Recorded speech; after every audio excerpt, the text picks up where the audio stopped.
feeling cold against your skin. Running through the chaos, letting all the sin. Temptation in a bottle, ready for the night. Craving for the thrill, it's time to ignite. Dark desires burning bright, echoes in the dead of night. No retreat, no looking back on this heart attack. Hey, ladies and gentlemen, how are you? No notifications tonight, unfortunately. I'm sorry about that.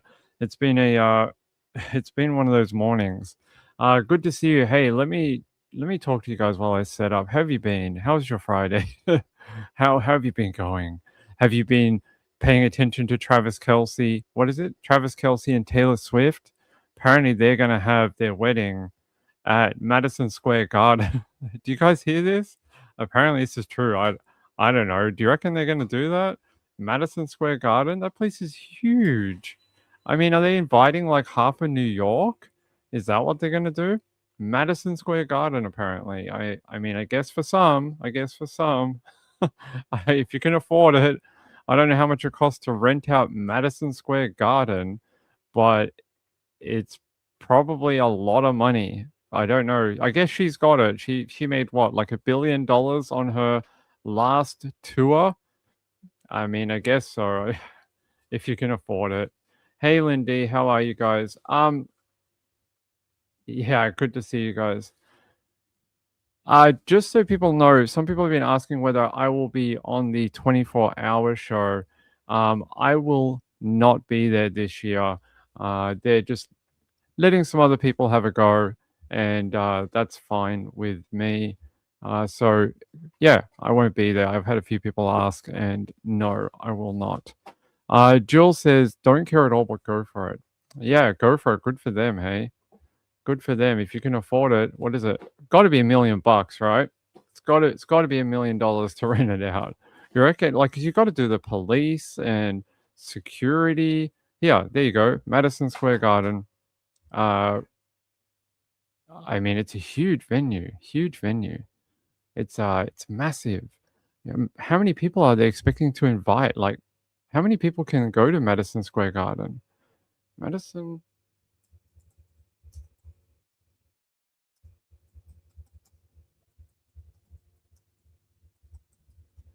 Let's see. What is the max attendance?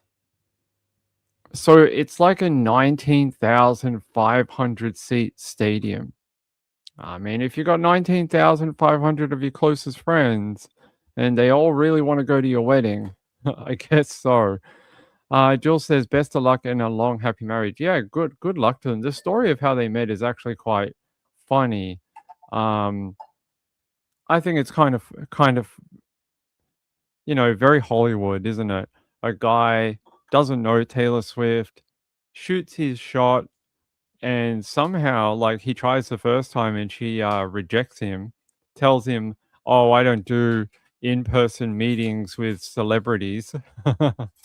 And eventually, somehow, he got his number to her. He went to another show, ended up meeting her, and then, beat my 49ers in the Super Bowl a year later. Sucks. Kim said, I guess my invitation was lost in the mail. Me too. I mean, I guess I'm not invited to their wedding. I mean, damn, I'm not one of the 19,500 people. What a shame. What a shame. Good to see you all. Good to see you all.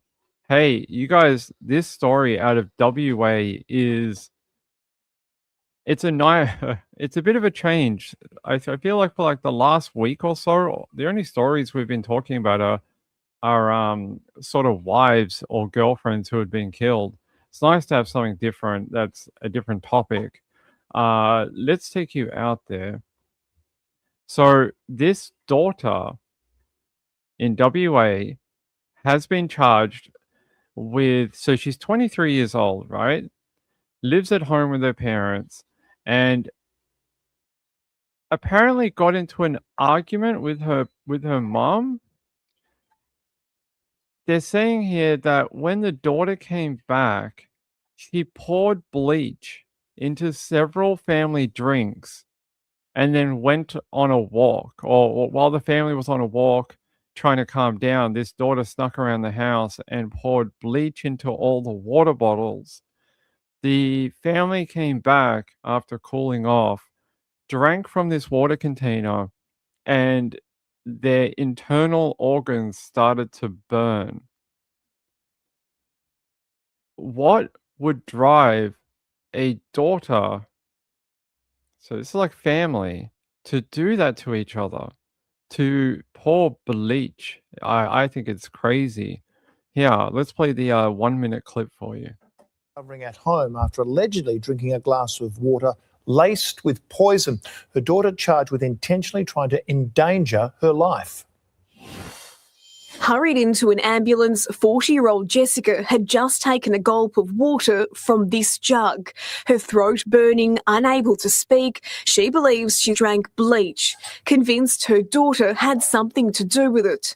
Too traumatised to speak on camera today, Jessica telling 9 News she'd been arguing with her daughter on Wednesday morning, asking the 23-year-old to move out of her Stratton property. Jessica and her partner left the home to cool down. During that 40-minute period, CCTV captures the 23-year-old packing her car, pushing her 5-month-old baby inside, then driving off. Moments later, she returns. Jessica believes that was when her daughter poured poison into several drinks inside the family's fridge, claiming she has footage of her daughter, which she's given to police. Forensic officers arriving to the Gotland court home hours later to begin their investigation. The 23-year-old is accused of criminal damage and intentionally trying to endanger the health, life or safety of a person. The young mother's been released on bail. She's due to front the Midland Magistrates Court again next month. Now, I know family arguments can get really out of hand, and people are often very passionate when they're fighting with family.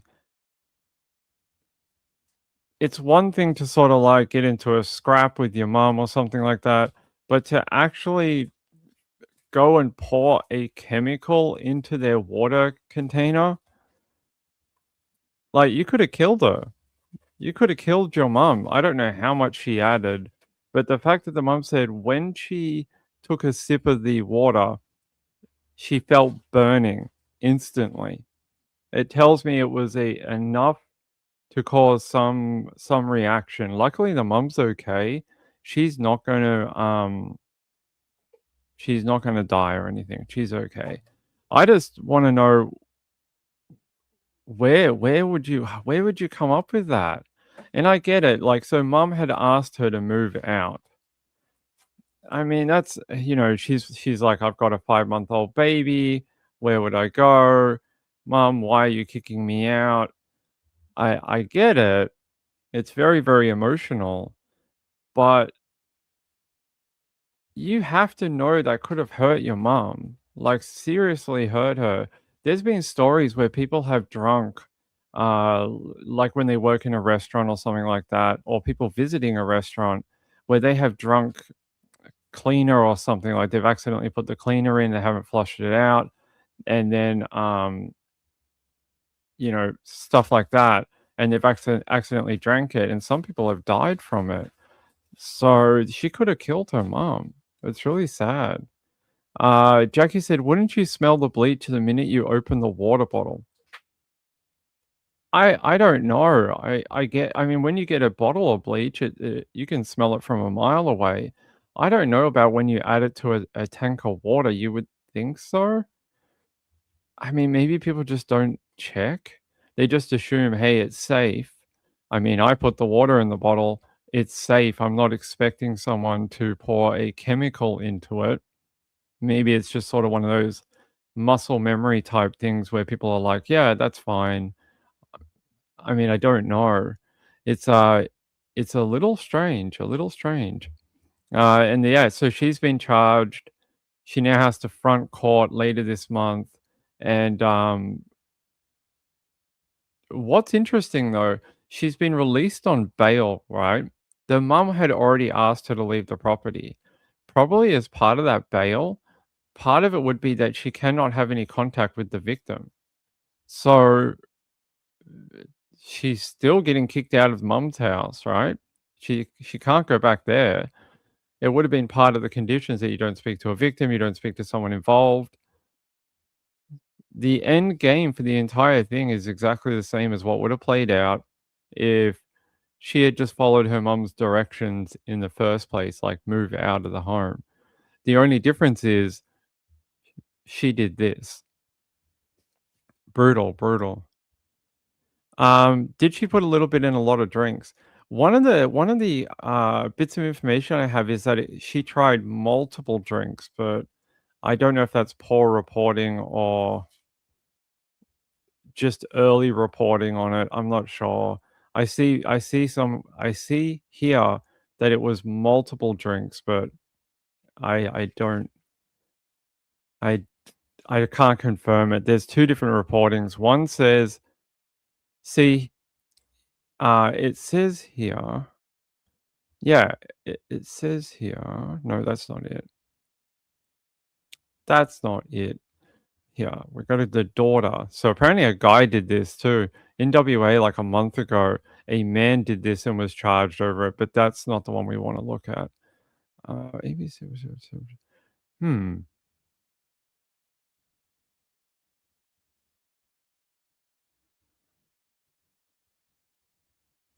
I'm not sure. Yeah. Here.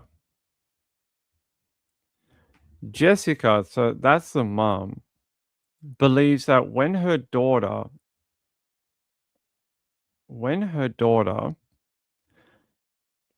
poured poison into several drinks inside the family fridge, claiming she had footage of her daughter which she has given to police.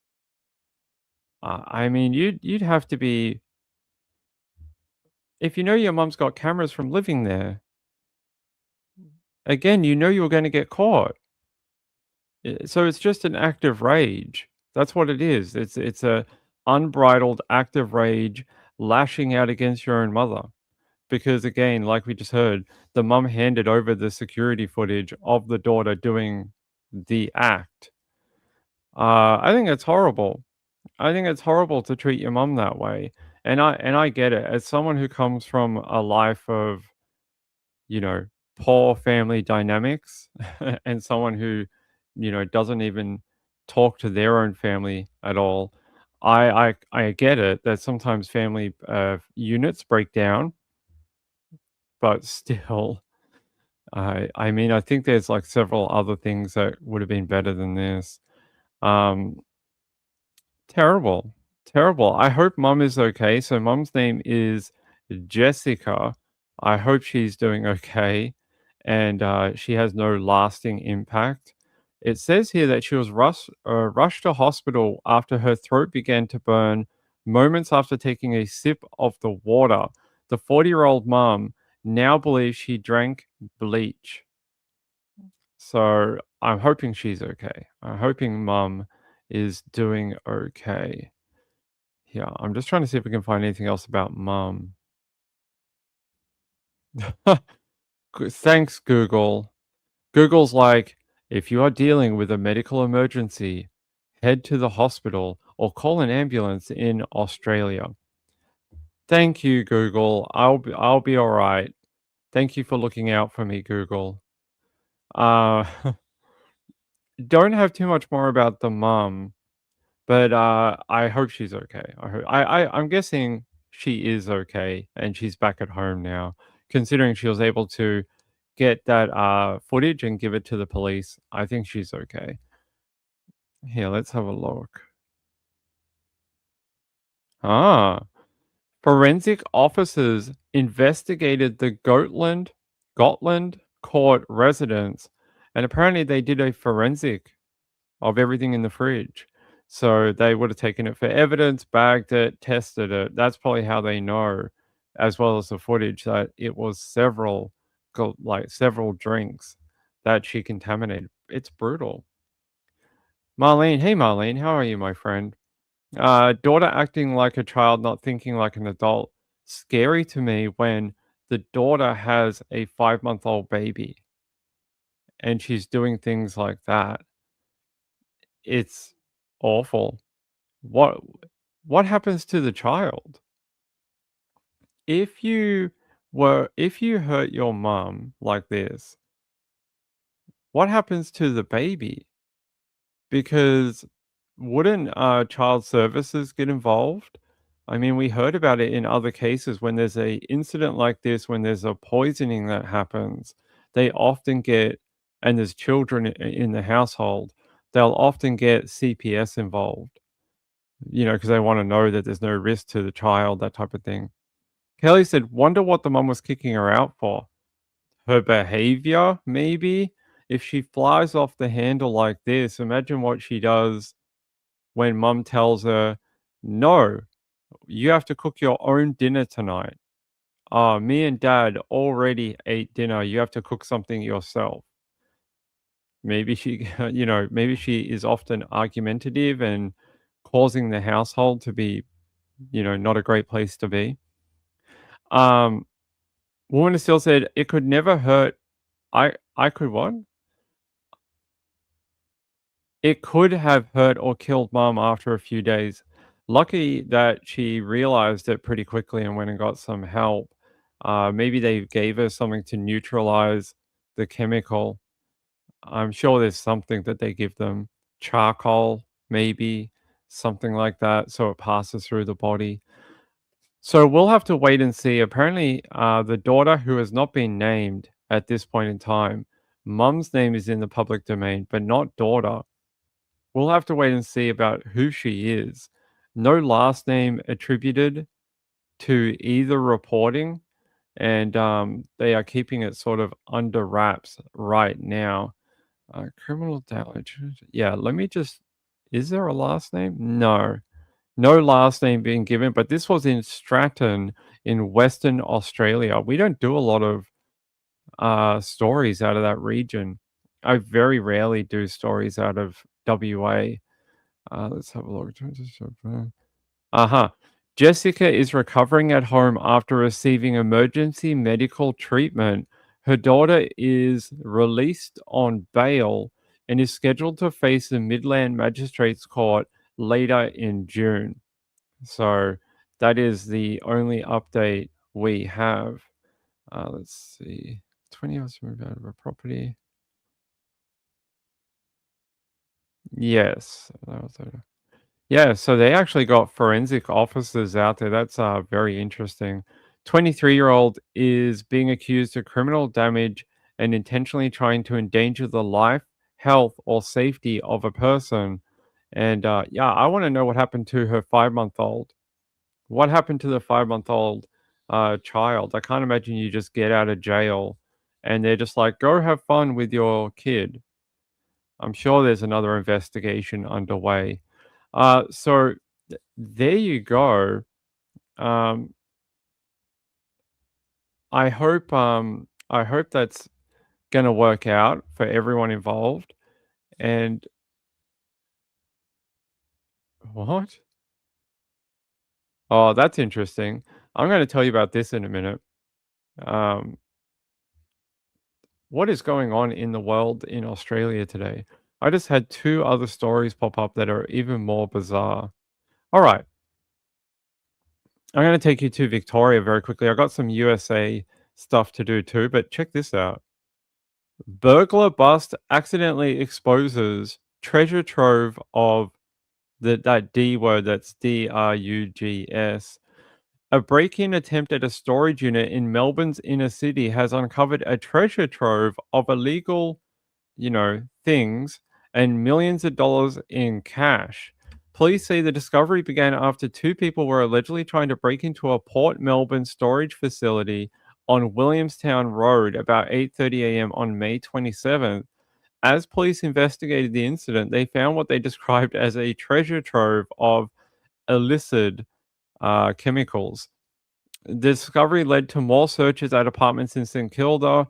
Police seized an assortment of illicit things, including 1 kilo of stuff that has a name that is a reminder of very cold stuff. Half a kilo of, I can't think of another name for it, but it's on the screen there. and 300 of the tablet version of that, 500 prescription tablets as well. They also included multiple weapons, including a stun device and almost $500,000 in cash. Wow. You are having a very bad day if you are the owner of that unit. Not only did someone try to break into your unit and take all of what was inside of it, but then the cops came to investigate to try and protect your storage unit and they find what you're hiding inside of the storage unit, which leads to your property being raided. That is a hell of a chain of events, and that guy is having a very bad day. They're saying here, following investigations, a 44-year-old man and a 32-year-old woman from St. Kilda were arrested. The man was charged in relation to the discovery of the drugs and weapons and was remanded to face court in August. The woman was charged with possessing prohibited weapons and failing to answer bail. She was granted bail and will face court in November. You know, that's what we like to do in Melbourne when people show the court that they don't answer their bail. We like to bring them in and then give them more bail. That is ridiculous. The fact that this woman was already wanted on a bail offense and then they're just like, yeah, let's give you some more bail. Isn't that the problem with Melbourne right now? Like, if you guys don't know, Melbourne's going through a massive sort of crime wave. Yeah, that's what's going on. Oh God, hold on, guys. Give me 1 second. Entertain yourselves. Play Connect 4 or something. Hold on.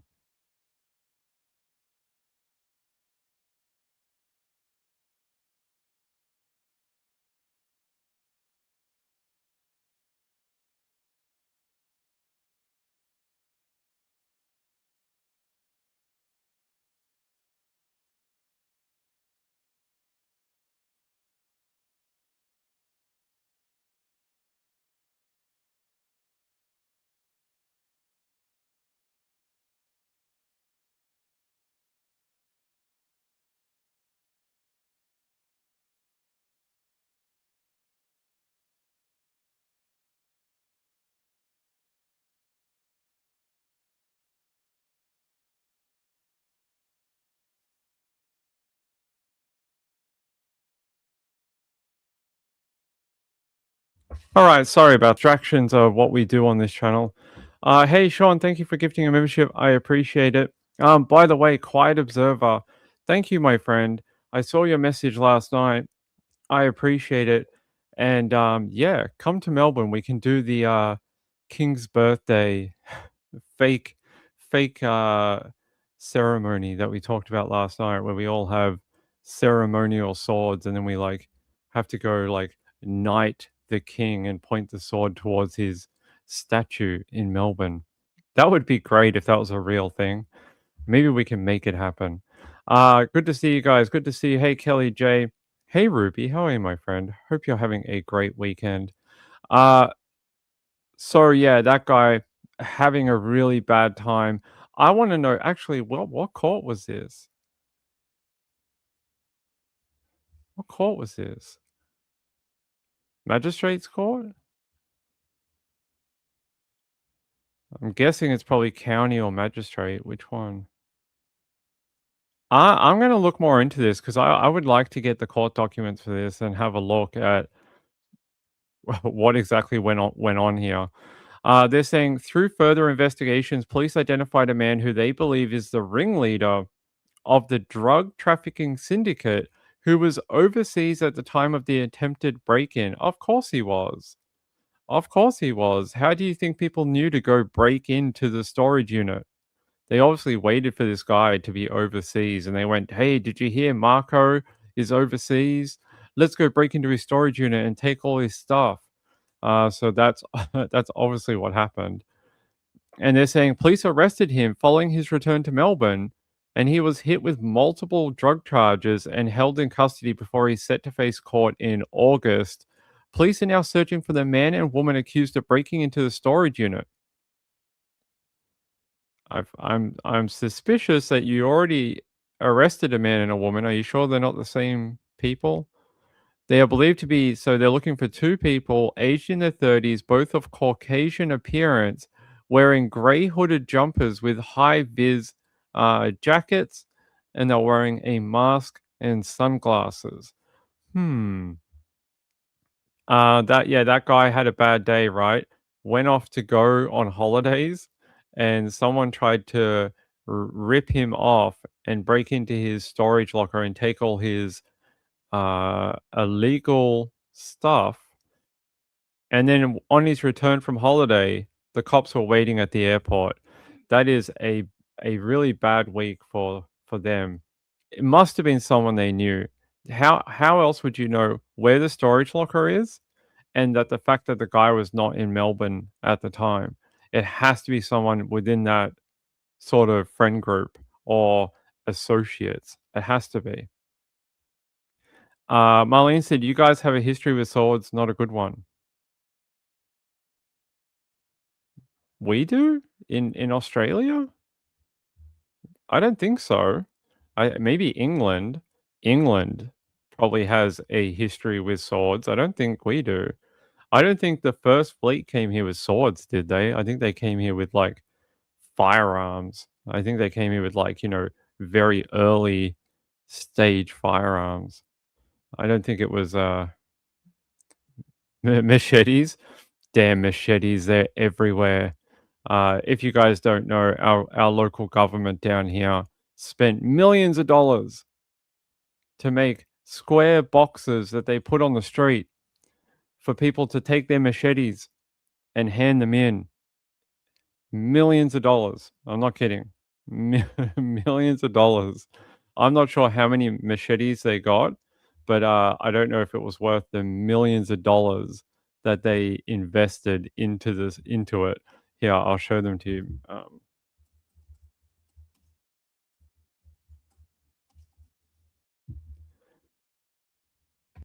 Apparently, it took 25,000 machetes off the street.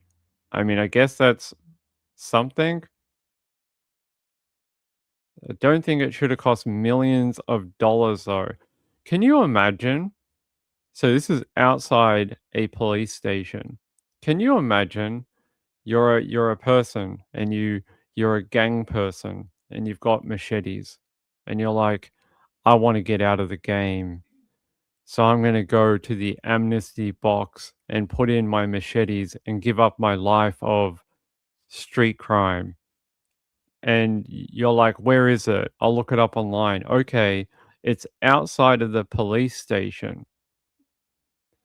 I can't imagine many gang members going, you know what I'm going to do? Hey, Ricky, I can't come today and rob someone because I have to head down to the local police station to hand in my machetes. It's, a bit ridiculous.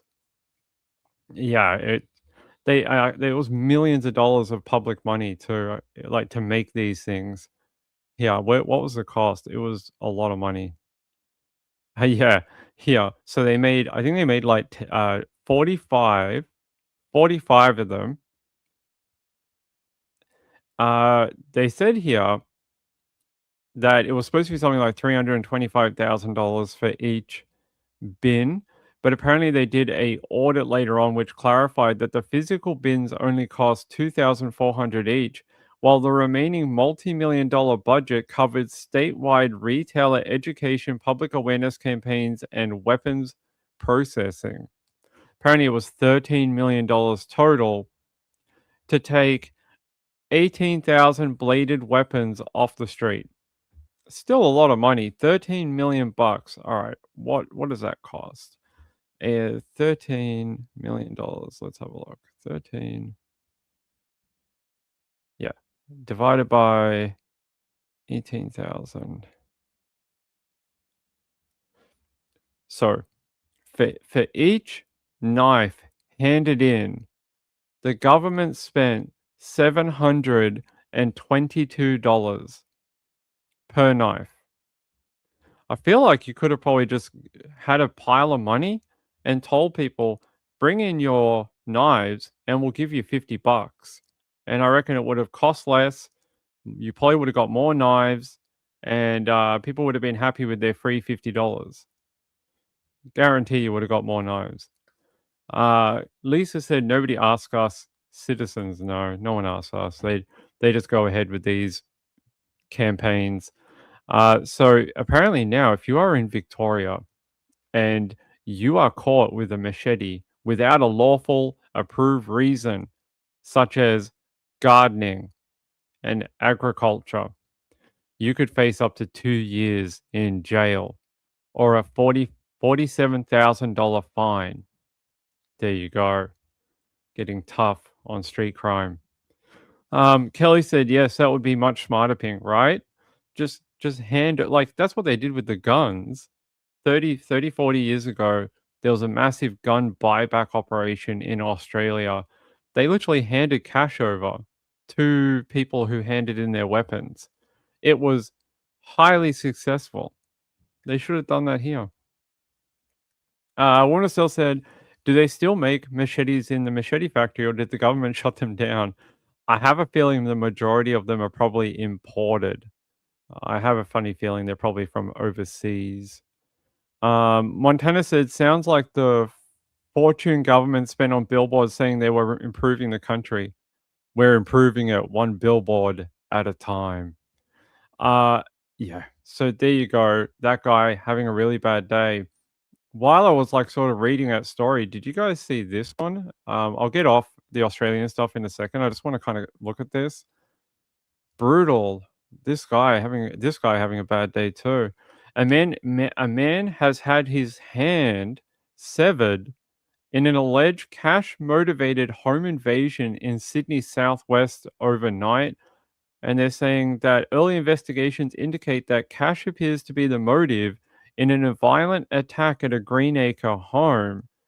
They said that at about 2 a.m., 4 men dressed in black and wearing face coverings kicked in the front door while armed with edged weapons, including machetes. Well, that's interesting how that happens. They need to get some of those amnesty boxes in New South Wales.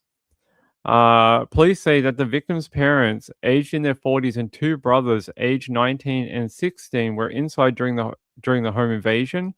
Those 4 males then went upstairs to the first floor, and it is at this point that the 23-year-old victim exited his bedroom and was confronted by the males. They said the victim was then attacked with the machete and had his hand severed. Shortly after, the 23-year-old's father came out of the main bedroom of the house, and before the intruders demanded cash, they forced him back into the main bedroom where a safe was located. It was opened by the victim, and a large amount of money has been stolen. The offenders fled shortly after and were last seen heading east on Banksia Road in a dark-colored SUV.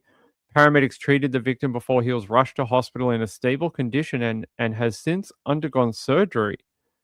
The man and his family, who were uninjured in the attack, are not known to police. They are a family who run a business in Western Sydney. They have run that business for a number of years, and they are very well known in the community. There is no indication that this is in relation to any organized crime. That is not a good night for anyone involved. That is horrific. I hope the guy kept his hand. It doesn't say whether the surgery was good or not, whether he kept his hand. Yeah, let me see. Let's see. I hope he kept his hand. Poor guy. I hope so.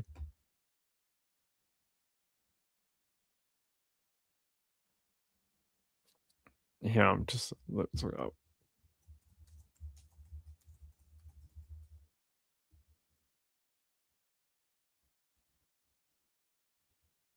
Oh no. Apparently, he lost his hand. They were not able to save his hand, and his hand ended up being amputated in hospital. That's it's life altering for that guy. That's terrible. I hope they find the people, especially because this doesn't seem to be like some sort of typical Sydney organized crime, you know, criminals attacking criminals. This seems to be like a hardworking family who own a business were probably targeted because they're well known in the community for what they do. And they went, oh, they probably have a lot of money at their home. And now their son has lost a hand. That's not all. That's pretty bad. Ruby said, dang, why cut his hand off? He complied. Yeah. I mean, they end up getting the safe anyway, right? They end up getting to the safe and they end up unlocking it. That's very sad. I hope they find these people involved. What is interesting is it doesn't tell me that they found a car on fire. Normally, when these things happen, they go from the scene, they'll swap into another car and then burn the car that they left the crime. They'll torch that car. But I don't see anything about a car being torched. That's interesting. Maybe this was not that sophisticated. Yeah.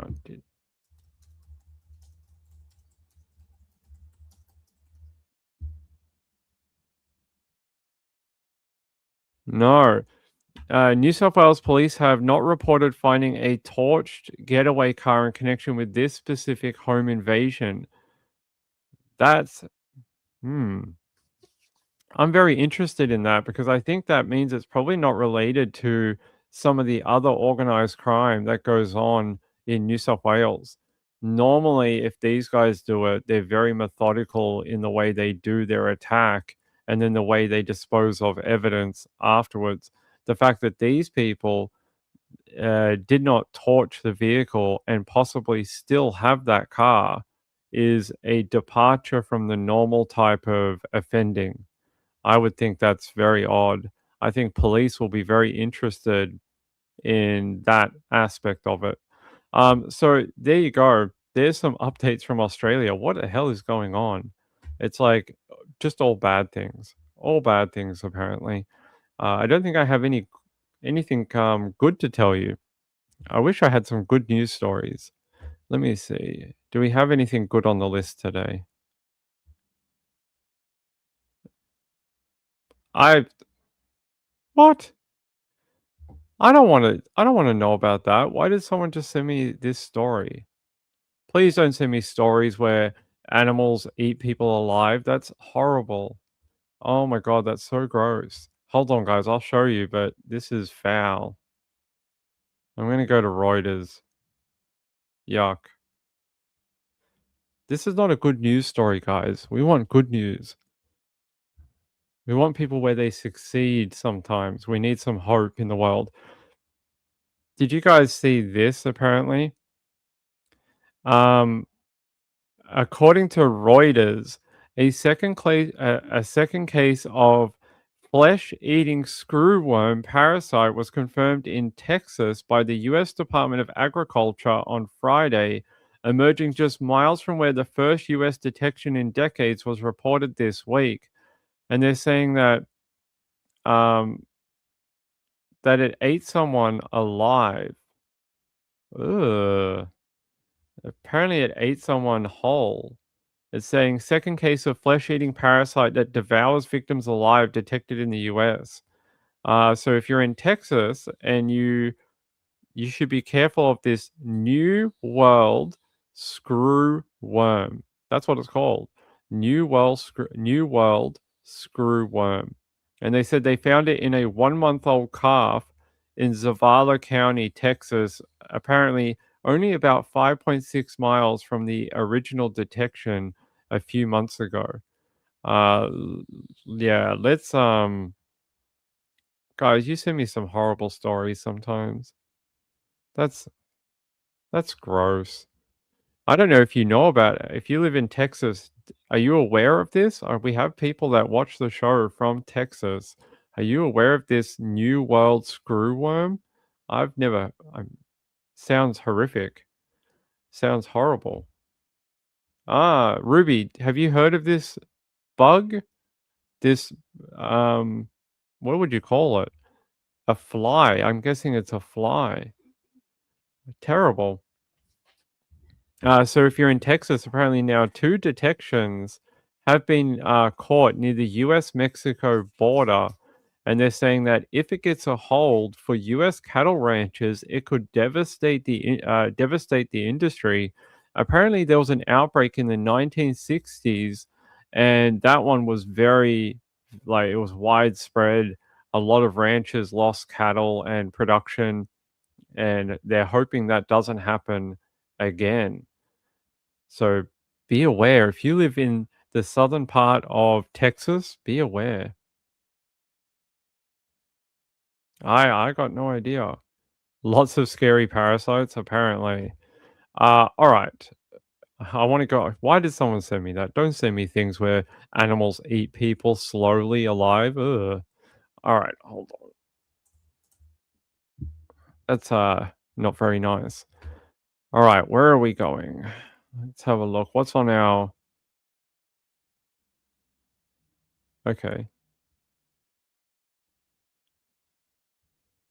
By the way, if you're a fan of, like, yesterday we heard about the son who murdered his mum's boyfriend, and he ended up being an actor, right? We spoke about that last night.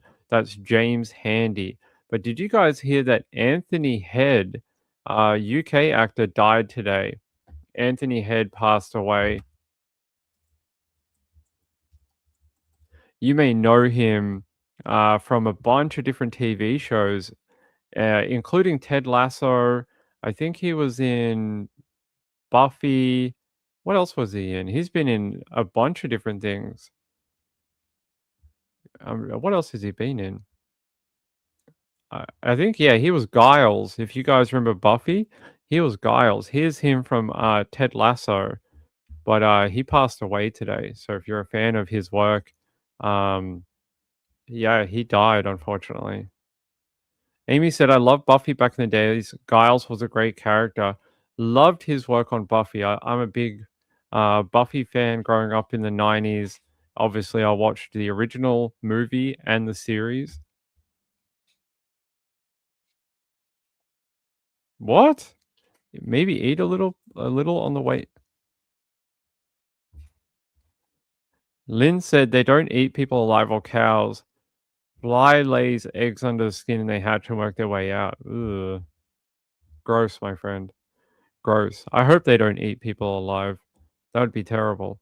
All right. Yeah, so there's your update. Anthony Head passed away, unfortunately. Great actor, been in a bunch of different things. We don't do pop culture on here very often, but I just know that he's such a well-known actor, and a lot of people really like him, and especially for his work on Ted Lasso and Buffy. He's been in a lot of stage things in the UK, so a lot of theater. He did a lot of different theater as well. So yeah, unfortunately, he passed away today, age 72, which seems far too young, right? Far too young. All right, I want to.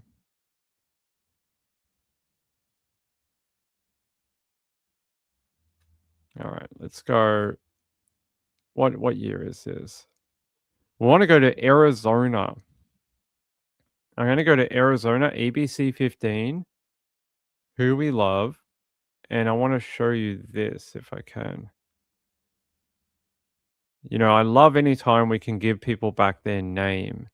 To me, that's always a brilliant thing of different parts of true crime is when people can, uh, be restored to who they were. I love that because I feel like it's nice to put a name to instead of saying Jane Doe 15 or give them some sort of name like this one, Castleberry Kate. This one is in Bullhead City, Arizona.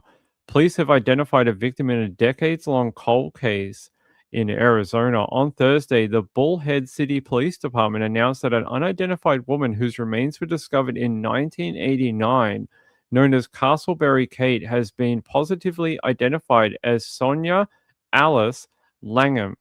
And this is a photo of her here. What a pretty young lady. Here you go. How did she end up there? They're saying a construction crew found skeletal remains in May of 1989 in a vacant lot on Castleberry Lane. Investigators believe the victim was a female aged between 17 and 19. Evidence indicated she had been dead for about 2 to 10 years before the discovery. A bullet was recovered from her skull, confirming her death as a homicide. Detectives' extensive investigation efforts over the years uh, didn't work, and she remained unidentified, and the case went unsolved. And they're saying here a grant was received allowing evidence from the case to be submitted to the DNA Doe Project. Good work. Investigative genetic genealogists were able to develop a 99% match identifying the victim as Sonia in late 2025. Detectives made contact with surviving relatives and learned Sonia was never formally reported missing to law enforcement. According to family, Sonia was about 17 or 18 years old when she left home around 1982. Detectives also learned that strained family relationships and extended periods without contact among relatives were not uncommon, leading family members to believe she had voluntarily left due to unhappiness at home. Family members cooperated with detectives and provided DNA samples to help confirm Sonia's identity. The homicide case regarding her death remains open, and they're asking anyone with information to call the Bullhead City Police Department. They're saying here, through information from family members, it was learned that Sonia had dropped out of Kingman High School as a freshman in 1979 before the family moved to Bullhead City. The family recalls Sonia lived near River Glen Drive in Bullhead City and worked at Burger King before she left home. Where is Bullhead City? I'd like to know. I know a little bit about Arizona, but I've not heard of that area. Where is it? Oh, it's right on the border. Oh, it's like a border city. It's really close to the border of Nevada and Arizona and California. It's right, what's the nearest?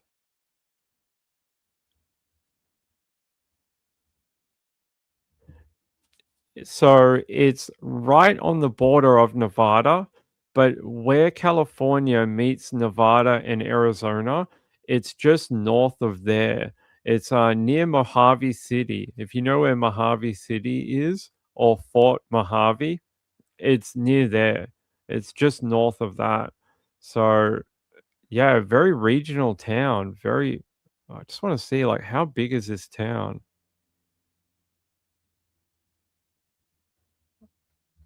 I mean, it's pretty big. I don't know what it would have looked like in 1979 or 1982. A lot of casinos, but I mean, it's fairly well populated. Yeah, I'll take you guys out there. So this is Bullhead City, and as you can see, it's right on the Nevada-Arizona border. It's basically a border city. I wonder if she was in. I wonder if the casinos were there back in 1979. I wonder if that was a thing or not. So if we zoom out, I'll show you where it is. So there's the county. So it's it's pretty far away from like Phoenix or Sedona or Maricopa, Buckeye. Like it's really right on that border. It's closer to California, I would think.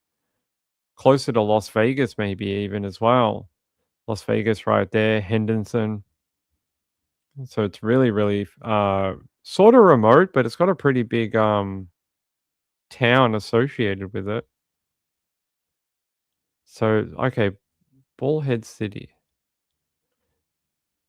What did they say she lived? What street? River Glen Drive. Do we see a River Glen Drive? Fort Silver.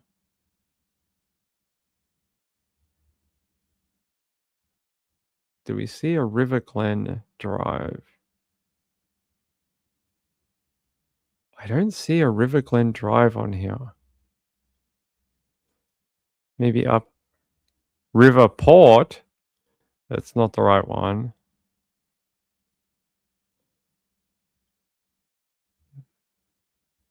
River View. We're getting closer. We've done all the rivers. River Glen.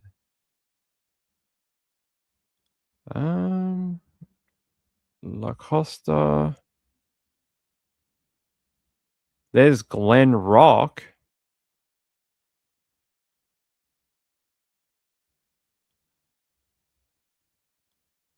Let's have a look. I don't see that street unless you guys saw it and I didn't. We did see one named Glen, but not River Glen. So, okay. Okay. I can't see it, but it's probably there somewhere. I'm guessing this town in 1979 was not this built up. I would think it was not this sprawling. Like it's pretty like there's a lot of building development for somewhere, this far away from Phoenix. There's a ton of homes.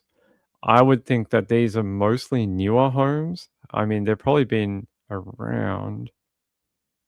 And I'm guessing the city like this part of it was probably not this big back in the early 80s.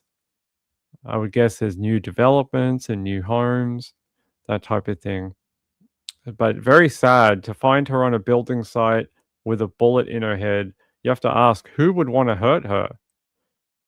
It's going to be a tough investigation for authorities. It's closer to the river. Okay.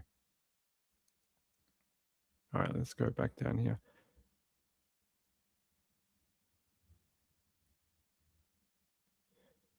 Closer to the river over here.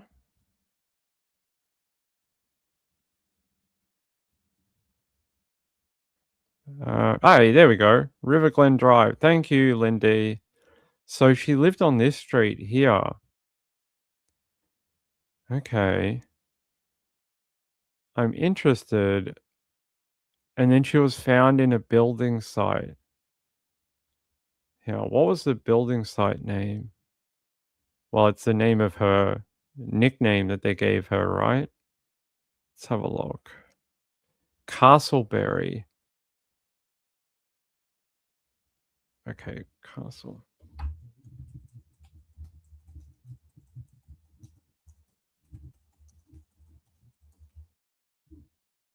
Oh, it's only like round the corner. Okay. So she was found. So where are we? Okay, we're over there. Ah. If we zoom up. She was found down near here.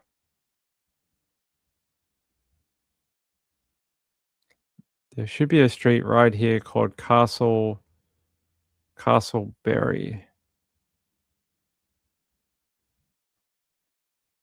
Castle Rock.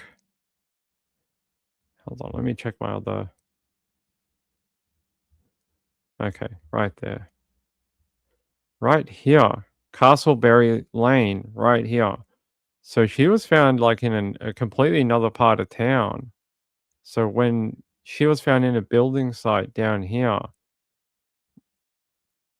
on this lane, which is far away from where she lived. Like she was found on this corner up here, but she lived all the way up here. So she lived in this part of town here. It's quite a distance, right? Not like she was found in her like neighborhood. She was found in a completely different part of town. Very odd. Very odd. And you can tell a lot of these homes are quite old. Look at the streets. You see all like the repairs they've done on the road? All these squiggly lines, that's from the road cracking, and they've tried to repair it over the years. So tells me it's a very old development, like 30, 40, 50 years old, and they've just tried to repair it over time. So the fact that there was a development on this road, these were probably done again in the 80s, 70s, that type of thing. Very sad. Poor girl left basically abandoned with a bullet in her skull for multiple years, and they just didn't know who she was. I'm glad she's got her name back, but the bigger question is, who would want to hurt this young girl, and why? I think that would be a very hard question to answer unless they can figure out who she was hanging around. Did she have a boyfriend at the time? Was she someone at work? Was there something going on there? Was she still working at Burger King at the time? I guess we don't know. Maybe authorities know, but they haven't told us. Yeah, very, very sad. Very sad. I'm glad she has her name back. What a nice young lady. The fact, a lot of these stories that we read about in crimes where people haven't had their name for a long time, almost maybe the number one reason why is they've never been reported missing, and family has assumed that they don't want contact. That has come up over and over and over again in these type of cases where the family just assumes they don't want to know them. Um, hey Sean, what's this? Okay. All right, buddy, hold on. Let me see what this is. How do I download this? Okay. All right. Sean wants me to show you this from a missing person website. Missingpersons.gov.au. On June 1st, 2025, Paul Galliard, age 78, went fishing with a friend when he was washed overboard after the recreational vessel overturned. Paul was lost at sea north of Port Kembla. Despite extensive marine searches, Paul could not be located. And Sean was asking why this would be a missing person. I'm guessing that there may not be a differentiation between like someone lost at sea and someone lost in general. So as far as the police are concerned, he's missing. Well, he is. Maybe he made it back to land. Maybe he got amnesia. Like strange things have happened before, and I'm guessing they just consider him a missing person, even though it sounds like what happened is when the vessel overturned, he probably drowned and died, and for whatever reason, they've never found his remains, and I'm guessing they're just going to consider him a missing person. It might be so that if someone finds remains in Port Kembla, they can go, that guy was missing. Oh, there's a guy called Paul that, went overboard from a boat. It might be just to help the public and in case someone finds something. That would be my assumption. Lisa said, "Who wants?" I don't want to do any 24-hour shows in the near future. Montana said, "Wasn't Bullhead City built to house construction workers in the 40s building the dam on the Colorado River?" Was it?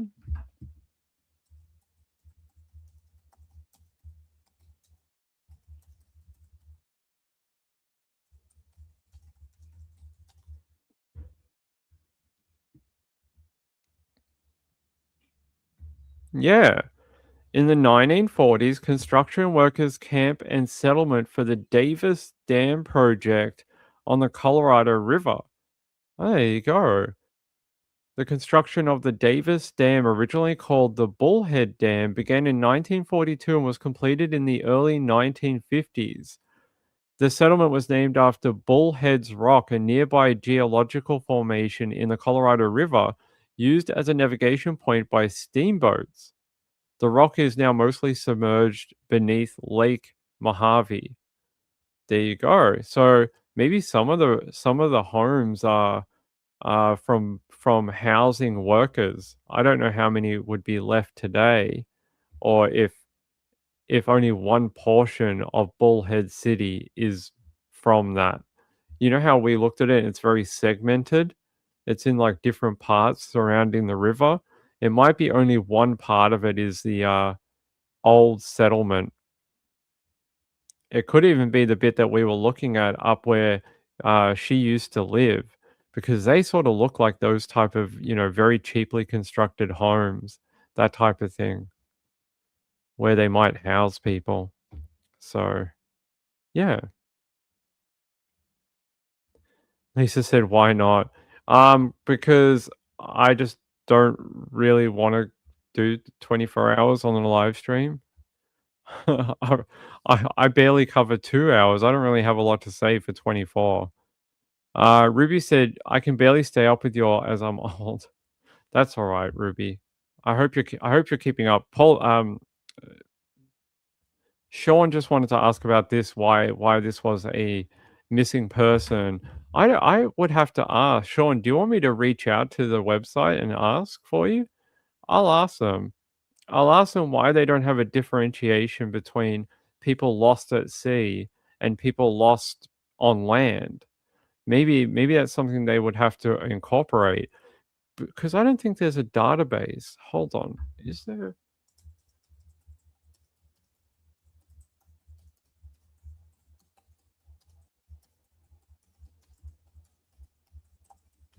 I don't think there's a database for people in New South Wales.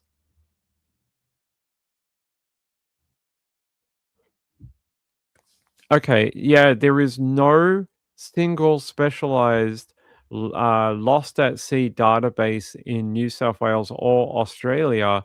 And it says here, the New South Wales Police Missing Persons Inquiry System acts as that portal. Okay, we don't have to email them. There you go. There's your description. It's because they just use that specific framework to deal with it. Um, I think we might do something different than that. I think we might do something different based on some of the other cases that we like Mr. Crawl and some other ones. I don't think I'm going to do a 24-hour thing. I don't think there's an appetite for it, and I start losing my voice after like 2 hours. So yeah, maybe we'll do something else. Maybe something else. Maybe we'll do like a collection of unsolved cases in Victoria or something in the future. Maybe we'll do like a whole night of just unsolved, historical type cases in the state of Victoria, because there's a lot of them. There's a ton, and some of them you guys know, some of them you guys have we've never talked about. So maybe that would be more enlightening for people. All right. I want to see. So we did that one. That's a great story. I'm glad that she's been located. Sonia deserves to go home. They don't tell us what they're going to do with her remains, though. So she's been sitting in I'm guessing a morgue for, 40 years. What would they do with her now? Would they cremate her and send her back to her family? I would hope so. I mean, they're not gonna keep her as evidence, right? Like, the evidence would have already been photographed and all that type of thing. Is this her? Oh, there's another photo. This looks like much younger, though. Here's another photo of her. That looks like a lot younger. I don't know how much younger, but that looks like a much younger female. Let's see.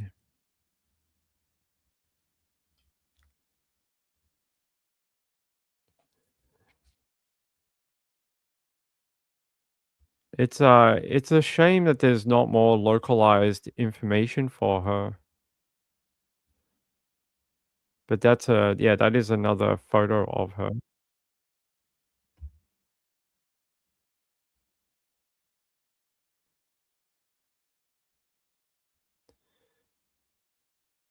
Yeah, I'll play it here. A breakthrough in a decades-old murder case in Bullhead City. Police say a murder victim nicknamed Castleberry Kate has been identified as Sonia Alice Langan. A construction crew found her remains buried in a vacant lot in Bullhead City all the way back in May of 1989. Investigators believe she had been buried there for years at that point and was likely between 17 and 19 years old. Family members say that she had left home years earlier. Authorities say that she was found with a bullet recovered in her skull. They were able to identify her using genetic genealogy. The case remains open, and if you have any information, you're asked to contact Bullhead City Police.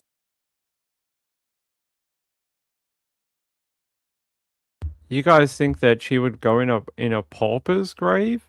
But wouldn't the family take her back? I would think that there would have to be some organization that would provide funding to help families of like missing people, people who have been located, that type of thing that might help with like cremating her and returning her to the family. I'm sure there's something like that would help to help the family because I'm sure they want her back, right? They obviously love her.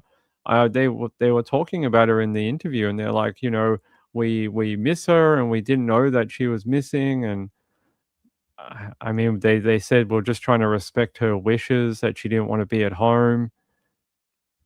So hopefully they want to take her home. That's where she is now? Hold on.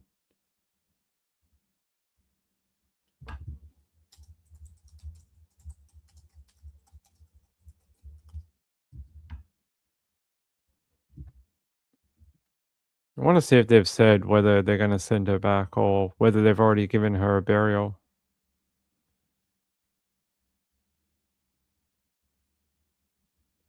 No, not really anything. Just that they've identified them. Okay. Hopefully the family lays claim to it and then she can go home.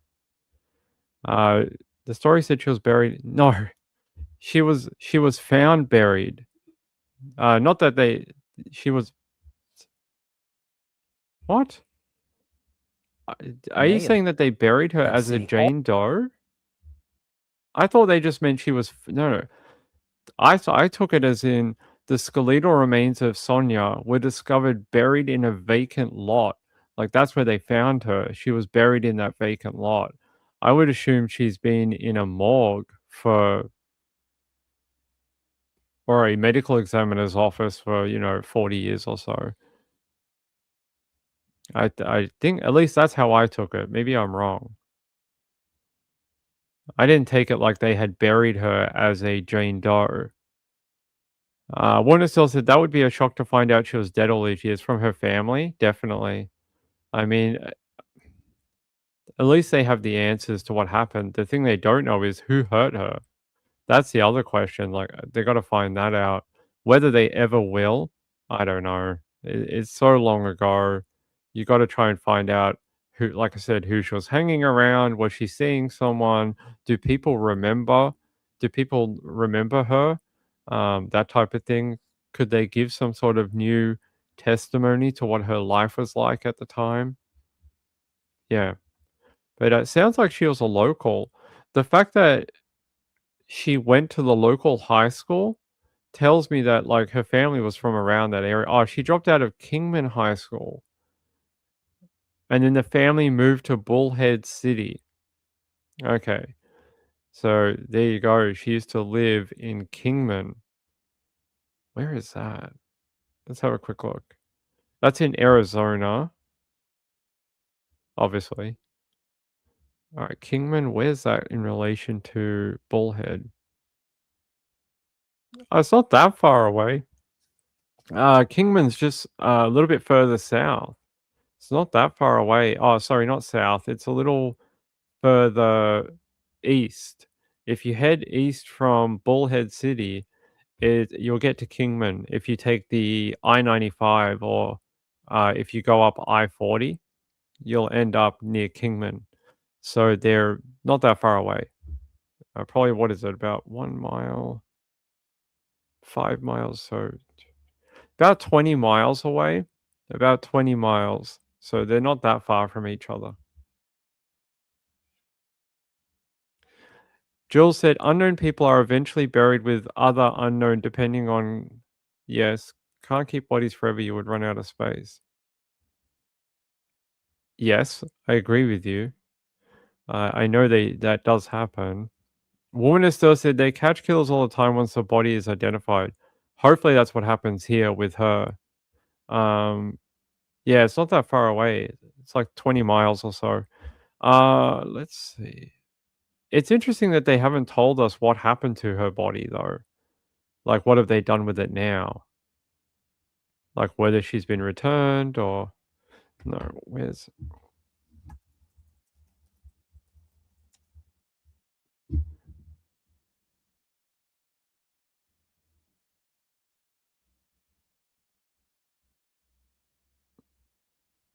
okay?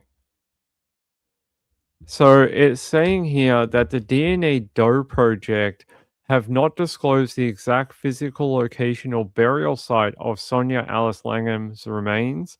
However, standard protocol for long-term unidentified remains and recent developments in her case point to they have been held somewhere.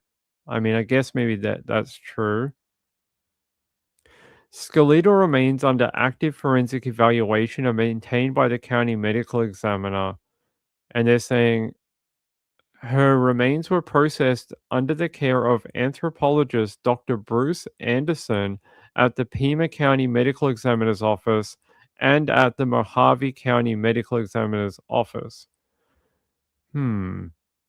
And they're saying before an identity is known, counties often bury unidentified individuals in designated municipal cemeteries or local plots. When a breakthrough occurs years later, these remains are sometimes exhumed for necessary DNA sampling before any further action is taken. They're saying because her identity was confirmed in May of this year, with the full cooperation of surviving relatives, custody of her remains legally transfers from the state back to her family. When this happens, families typically take possessions of the remains to hold a private funeral service or to arrange for a proper burial under her real name. So there you go. Sounds like it might be in that process of getting it back to the family. Oh, yeah, that's right. I know you have, my friend. I know you've said it before. Pima County, yeah. Isn't there some stories out of Pima County and the medical examiner there? I swear, like a couple of years ago, there was a bunch of allegations to do with Pima County and the rate of how many people.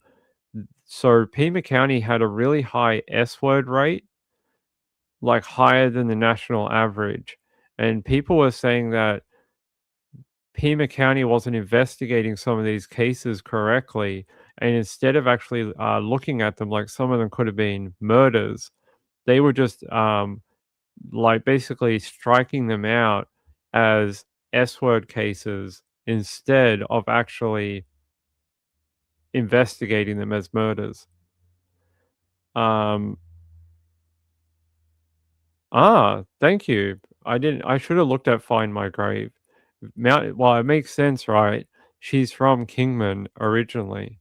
What is it? Mountain View Cemetery. So they already buried her?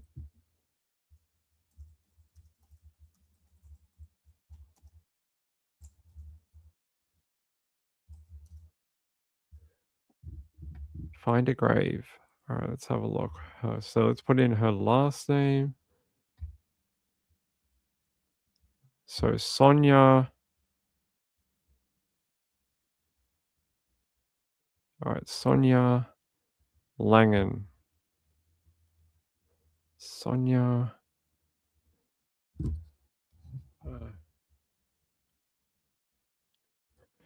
Hold on, guys.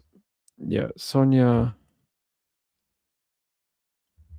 Alice. You know, sometimes I feel like I'm old, guys.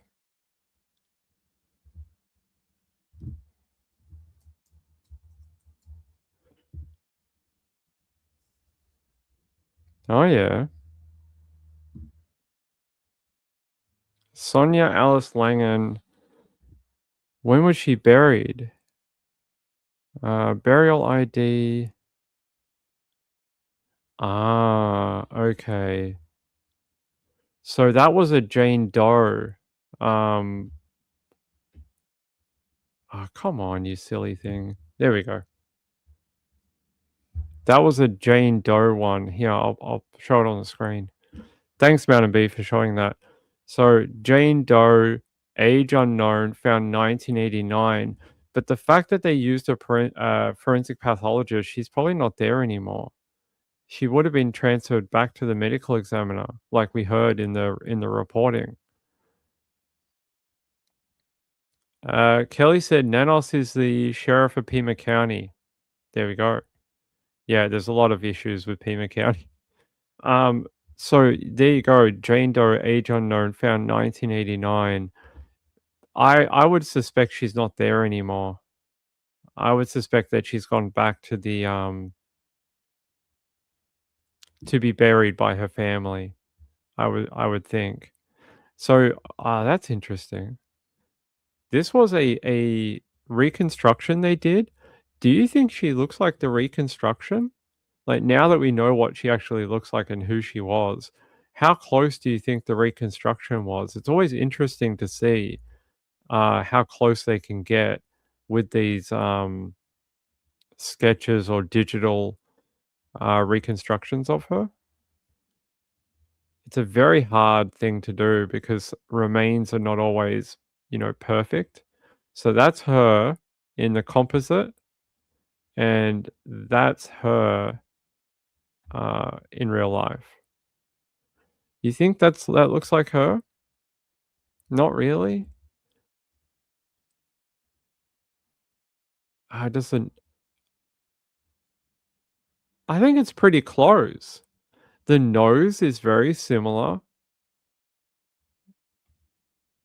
I think maybe the forehead is okay, but the hair's different. I think that's what's throwing everyone. She even has all like those little like the sidelines here under the nose. She has that in the other photo too. Here, see? It's just slightly different, but the nose is very similar. If you look at the sketch, look. It has the same type of nose. Yeah, I think this would be an older version of her, I think. If you asked me, this would be a female aged in like late 20s, early 30s. I wouldn't think this was a female aged in her teenage years. To me, this almost looks a little older, not such a young female. Sweet Never says, my reconstruction better look like Angelina Jolie. We can make that happen. We can make that happen for you. Wonder still said her jawline is much different. Let me have a look.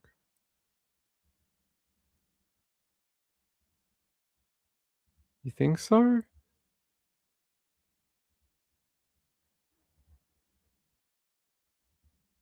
I don't think it's too far off. I don't think it's too far off. Maybe just a little fuller, like more almond shaped compared to what she actually had in real life, which looks to be more like a V shaped. Right. The other one's a bit more like rounded. So yeah, more almond. More almond is what I think. Yeah, why was my microphone so high? Amy said she had such a standout smile in the real photos. The composite without it looks different. Yeah, she was very bright. She definitely lights up the photos, right? Sweet Universe said, I wouldn't think it's the same girl. If you asked me, I would think maybe an older version of her, not a teenage version of her. I would think it's more a mature. Yeah, I think that's what it is. This no smile from her, and she's old. I definitely think that's like a 30-year-old woman, not a teenage girl. Look, I hope she makes it back to her family soon.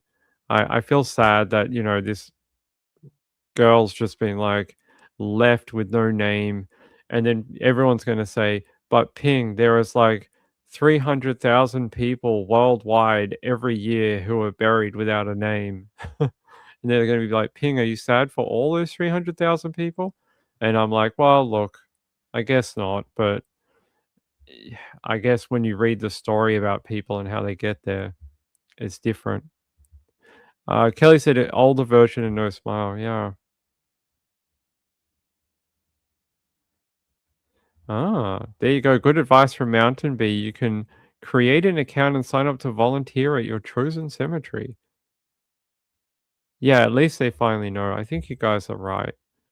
I agree with all of you that at least the family now knows it's her, and we can stop calling her Castleberry Kate, which, sometimes I think those names are a little bit insulting. They're just, it's a very slang name. All right. That's that one done. That's that one done. By the way, did you guys hear about the story from yesterday about a kid? Oh, that's weird. I was just about to tell you about a kid who fought off a great white shark yesterday and survived. And now there's breaking news that a diver is fighting for their life after being mauled by a 4-meter great white shark off Western Australia. If you remember, a few weeks ago, there was a diver who was spearfishing at Rottnest Island off WA, and he was eaten by a shark, mauled, and he died. Can't believe there's another one. Maybe it's the same shark.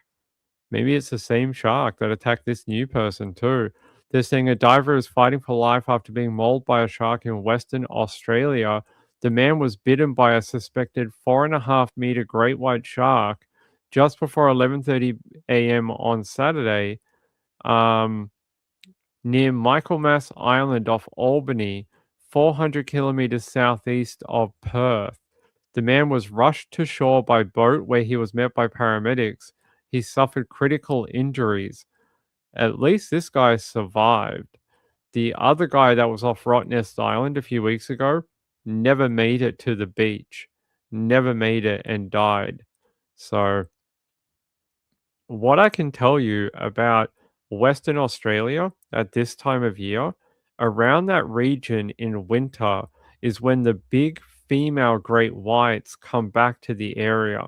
They come back. They're not around in the warmer weather, but when it gets really cold and that water gets icy, the big female great whites start visiting the south area of Australia. And there was this one. This guy here, he was attacked by a shark, I think, while surfing, and the shark got caught in his ankle band. So the thing that attaches to the surfboard, the shark got caught in it, and it bit his leg. Luckily, this guy actually survived, and he's okay. But it sounds like the guy off Western Australia, he'll be very lucky to survive. There you go. Big great white. That was random. That was really random. I was just going to tell you about this guy, this one, and then it popped up that another guy had been mauled. So yeah, he was attacked. That's funny. Here, can we get that up here? Yeah. This part of Western Australia where Michaelmas Island is, this is exactly where all the dive boats go. So if you want to dive and see big sharks, this is around the region where they go. So if you've ever wanted to dive with them in Australia, in South Australia, this is not too far from it. And yeah, there would be some absolute massive sharks there. I promise. There was another guy that died not too far from here a little while ago. He was swimming off the shore, falsely thinking that there was no sharks in that region, and he was eaten by a great white. So there you go. Some shark news, random. All right, let me take you back to our other story. We got an Amber Alert.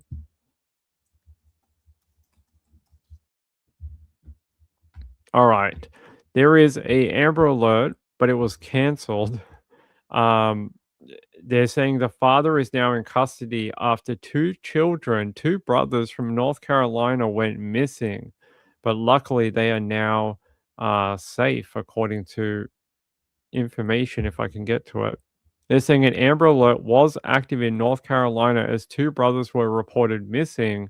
They're saying deputies say the brothers were last seen on Thursday in the areas of Oak Island and Supply. Investigators say the brothers were believed to be with their father, 35-year-old Brandon Mark Wilcox, in violation of a court-issued non-secure custody order. Deputies say when they spoke with the Department of Social Services, concerns were raised about the brothers' safety and welfare, prompting an immediate law enforcement response. Investigators tried to find the brothers and their father at a home, but they were no longer there once deputies arrived. The boys were found safe on Friday morning, and Brandon Wilcox was taken into custody. So let me see if we can get a photo of this. 35-year-old.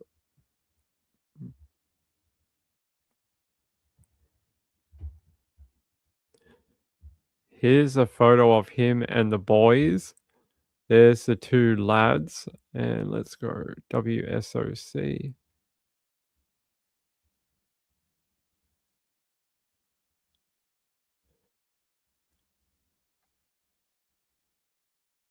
Yeah, it's a very short video, guys, but I'll play it. And back to that breaking Amber Alert. Deputies are searching for two missing boys from Brunswick County toward the coast.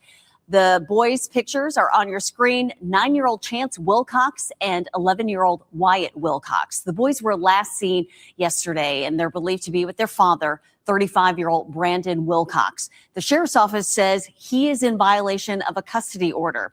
Deputies went to their home on Southeast Frying Pan Road in Supply, but nobody was there. Glad they're being found okay, and they've found dad too, Brandon Mark Wilcox, and they're safe. So anytime we get a Amber Alert, we always worry that they're not going to find the children, but we got lucky on this one. The kids are okay, and before I could tell you about the story, they found them. So I'll take that every time where we get an Amber Alert, that before I can even do the update for you, that they're found okay.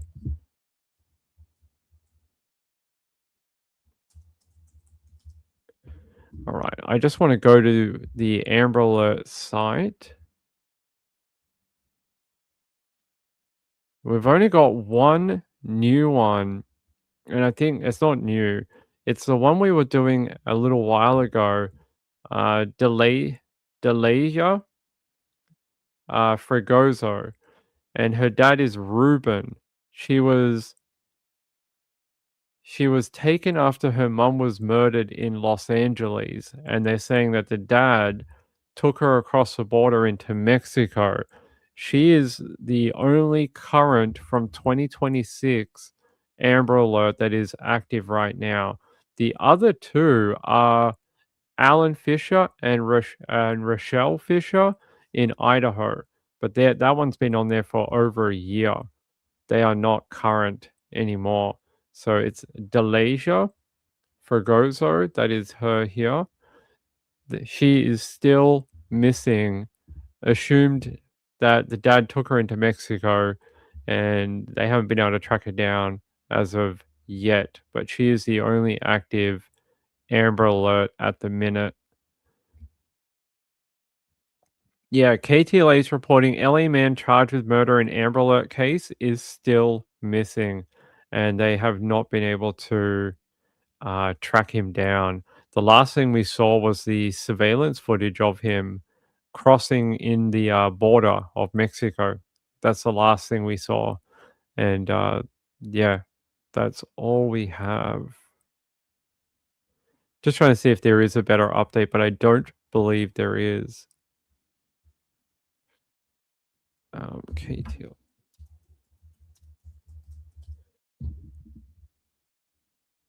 Yeah, I don't believe there's any new update. I'm guessing they're trying to find them, but not having a lot of luck as of yet. Not a lot of luck at the moment, unfortunately. Yeah, I'll refresh your memory. I'm going to take you to KTLA and show you what it was from like a week ago. In a murder and abduction case, the LA County DA has filed charges against Ruben Fregoso Juarez for allegedly killing Marisol Garcia, his 36-year-old spouse and mother of their 5-year-old daughter. Police believe the man took the little girl and fled to Mexico, where he has family. 5-year-old Dalesa Fregoso was last seen Sunday morning. The DA's office says they'll work with federal and Mexican law enforcement to seek justice for the victims. Mountain lion spotted in Pasadena. And people are being asked to shelter in place near Del Mar Boulevard and Euclid Avenue. And with the very latest, Eyewitness News reporter Leanne Suter joins us live from Sorry, that was random. What are they saying? A mountain lion is on the loose in Pasadena. Is that normal? Does Pasadena normally have mountain lion?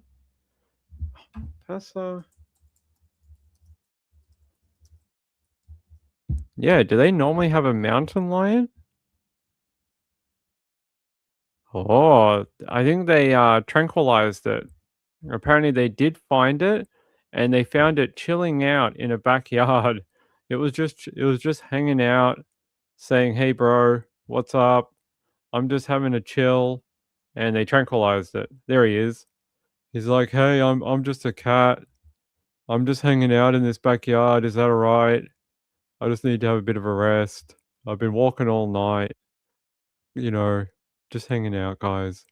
There he is. Unfortunately, well, or fortunately, residents are now safe after they tranquilized it. So he is okay,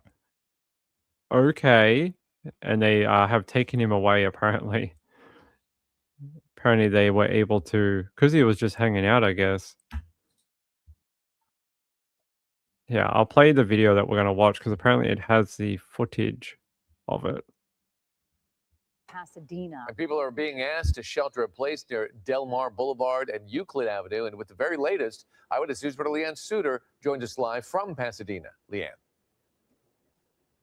David and Colleen, let me tell you, this mountain lion is literally in the heart of Pasadena. It's just off of Del Mar Boulevard here. That is 2 blocks south of Colorado, which is south of the 210 freeway.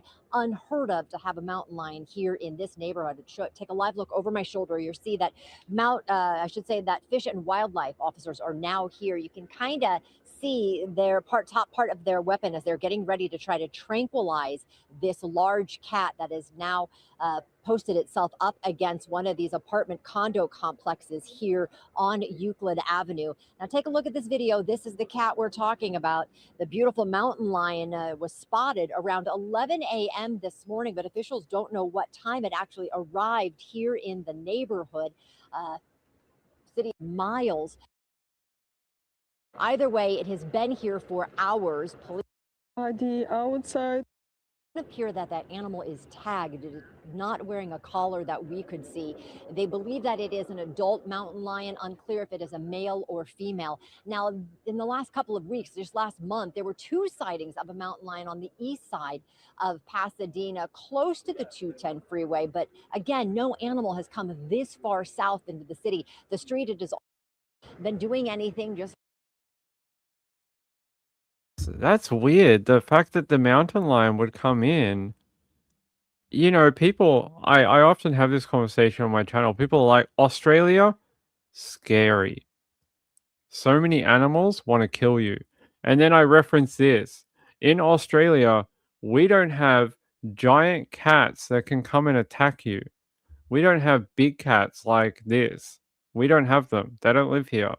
I'm more scared of mountain lions and whatever those little ones are called, way more than anything that lives in Australia.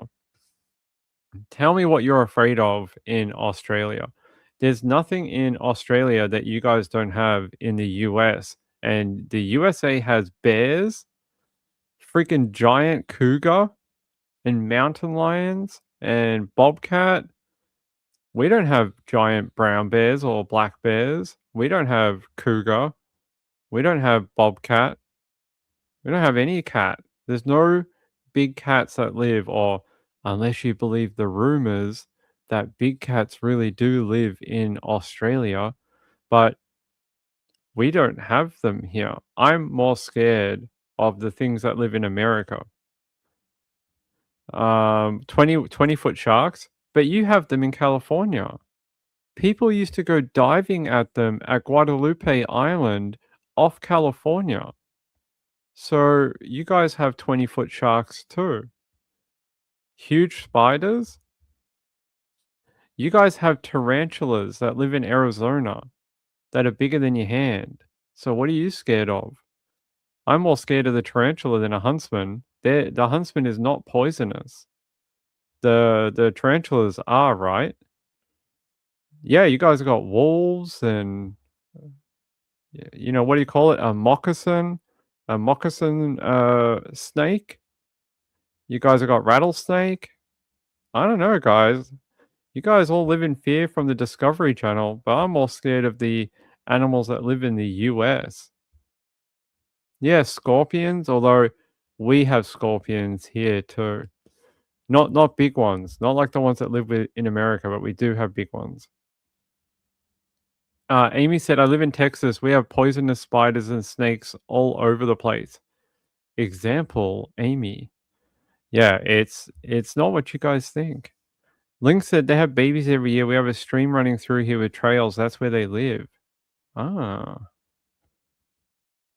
They can't bite. Their mouths are too small. Okay. But yeah, I'm more scared of that. Like, by the way,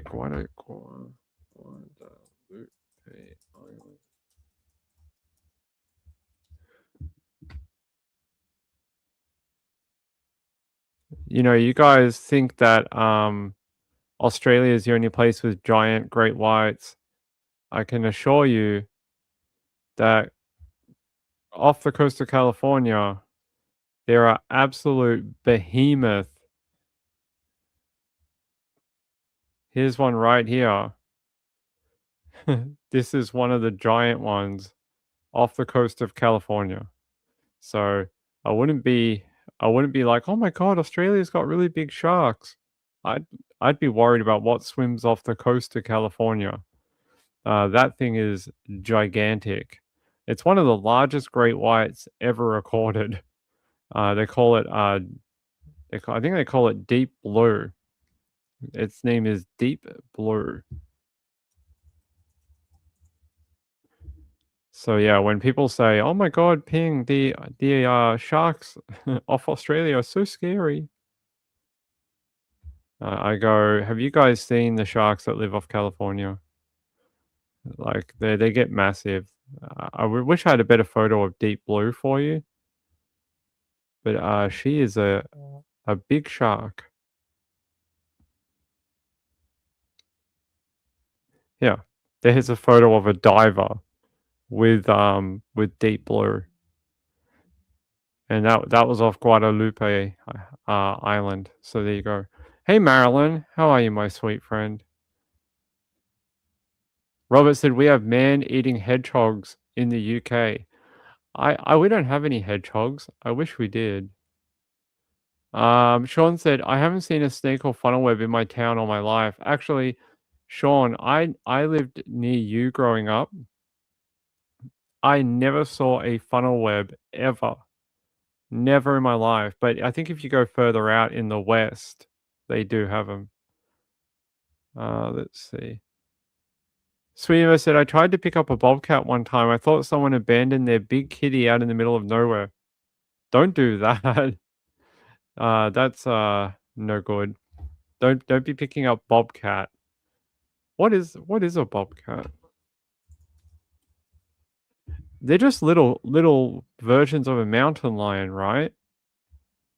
That's basically what they are, yeah. Another name for them would be a lynx. Or is a lynx a different version?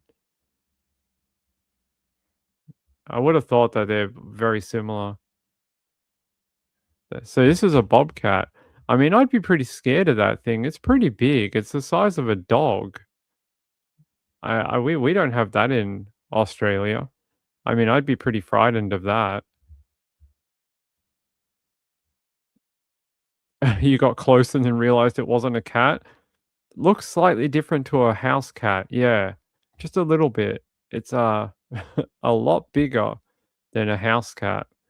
I don't know. Do these attack people though? Do the bobcats actually hurt people? I've never seen that. They're pretty big though. Not as big as the cougar. So a cougar is just a mountain lion, right? They're the same. There's just a different name for it. I'm pretty sure a cougar. Yeah, puma, mountain lion, cougar. Same thing. Pretty big, giant animal.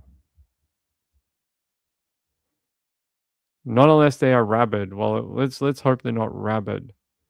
Woman said, I've never heard of one attacking a human. Oh, we did?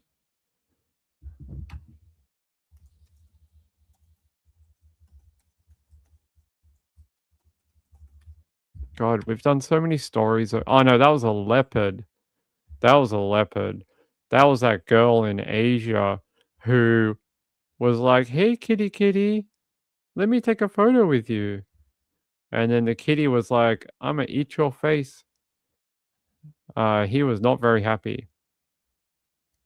Yeah, where's that photo of her? This girl. This girl walked up to this leopard and was like, oh my God, look at the wildlife. Let me take a photo. And the cat like pounced on her. You can see it's in that sort of, if you've ever owned cats, you know what this position is. It's where they're about to jump on something. And that cat is about to annihilate her. He is not very happy that someone is right near her. Lindy said, bobcats around here, so California, pretty small. Jill said, NC had only wild pop of red wolves. Ah, I didn't know that, but I've never seen a wolf either. Ping has never seen a wolf, no. Yeah, bobcat.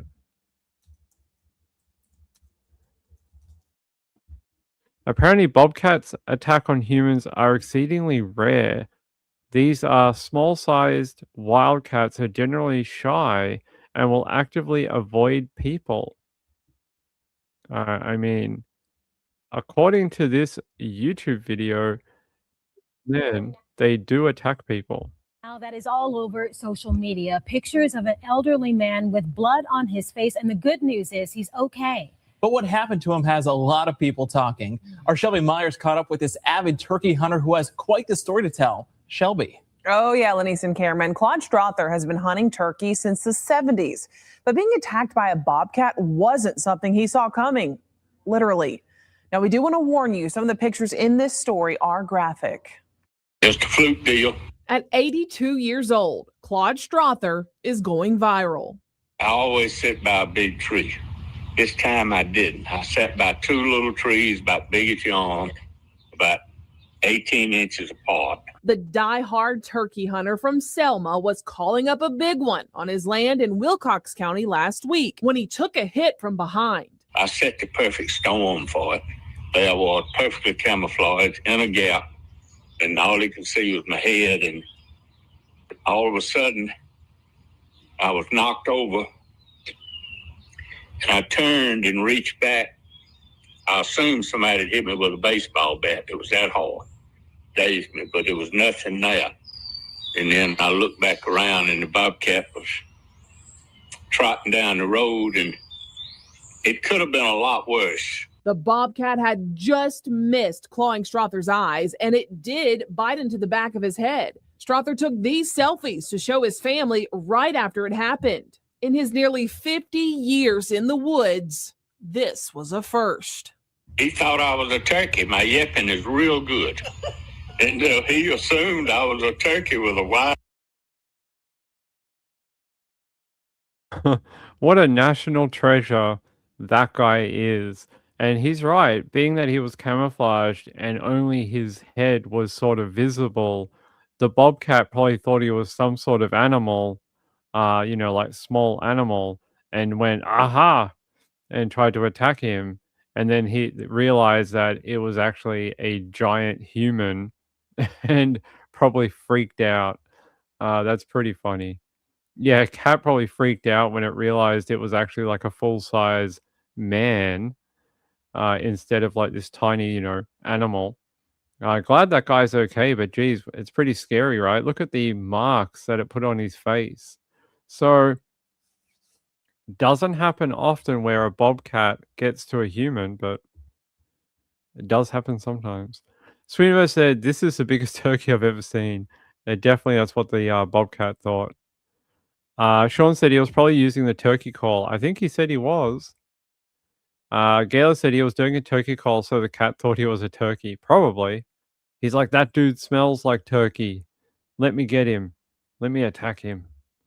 Yeah, look, he fared a lot better than this girl did. This girl had life-changing injuries when that leopard attacked her.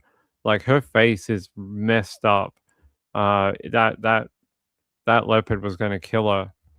So there you go. Don't mess with wildlife. But I'm glad our friend in Pasadena is okay and is probably going to get taken out to the wilderness and let go. I'm sure they're going to let the cougar go home. Here, let me see. What have they done with him? So it's a beautiful animal. I can't believe you just have these in your neighborhoods. You know how like Americans think that we have kangaroos that live in our backyard? All Australians think that you have cougars that live in your backyard, and I show you the proof right here. This is now all Australians will assume when they go to Pasadena that you all have a pet cougar. So, like, I know you don't, but a lot of Australians will. Let's see, what did they do with him? Apparently, they fitted the cat with a tracking tag after it was tranquilized, and they're going to take him out to, yeah, they're going to take him out to another area and let him go.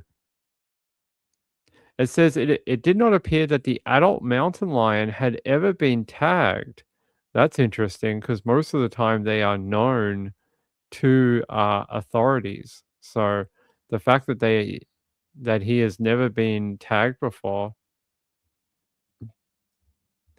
There you go. Having a bit of a nap, having a nap and getting a tag. He got a new bit of jewelry. That's what he's got, a new bit of jewelry. He's got something to show all his cougar friends at home. He's like, look what the humans did. They gave me a nice yellow jewelry.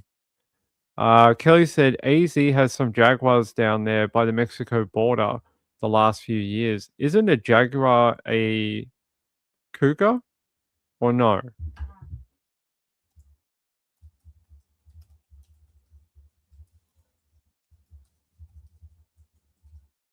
What's the difference between a cougar and the jaguar's got the spots on it. No way. They don't live in Do they live in Mexico?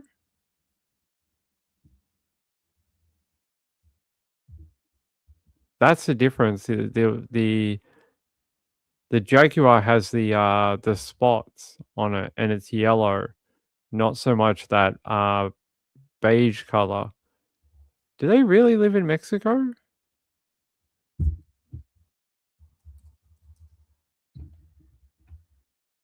Apparently they do. It's called the Mexican jaguar, the northernmost subspecies of largest cat in the Americas. Thanks to aggressive conservation efforts, the wild Mexican population sits at roughly 5,326 individuals. Wow. I bet you they probably do come across the border all the time. Now that would be a rare one. If you saw one of these in America, that would be probably a pretty rare one. That's crazy. So this one's the biggest. They're saying this guy is bigger. than the mountain lion. Ah, I did not realize that they lived there. Kelly said, yeah, they've been crossing over into Arizona down by the border. Warner still said, I had a cougar in my front yard once. He was getting ready to eat my cat. Is that a euphemism? Or like, when I opened the door and let my cat in, it screamed at us. We both peed a little. Yes, I think that would be something I would do too.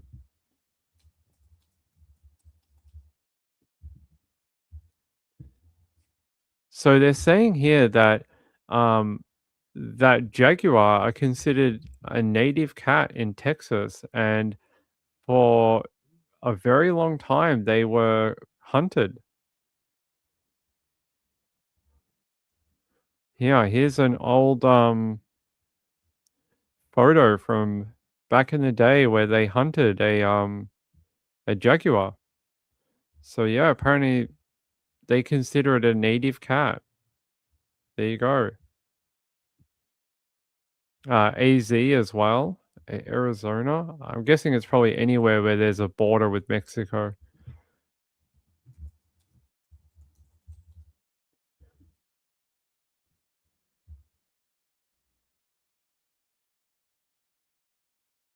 Yeah, it says that wild jaguars occasionally cross the border from Mexico into the Sky Islands of southern Arizona, which mark the northern edge of their historic range. So there you go. Apparently pretty rare, but they do sometimes pop over. Here's one that was caught on a There's one that was caught on a trail cam in Arizona. Look at that thing. So hopefully we've seen a cougar today in Pasadena. Let's hope we don't get any jaguar that come over.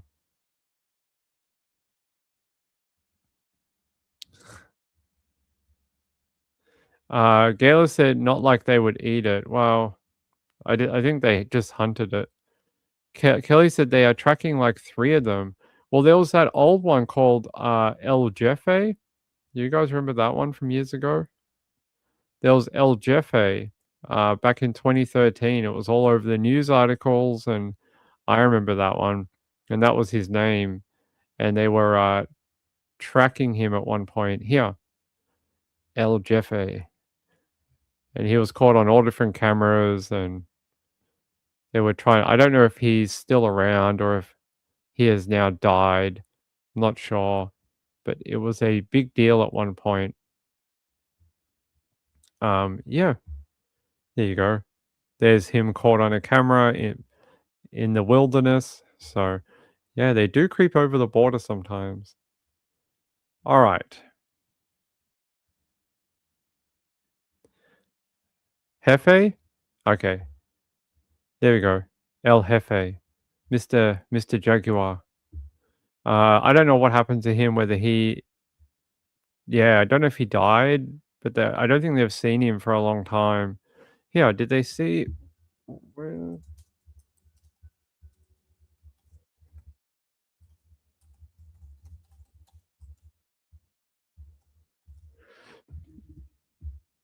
last confirmed sighting of the boss was November 2021. That's the last time they caught him on a motion detection trail cam. I like that they call him the boss. He is definitely the boss. And they said he hasn't been seen since.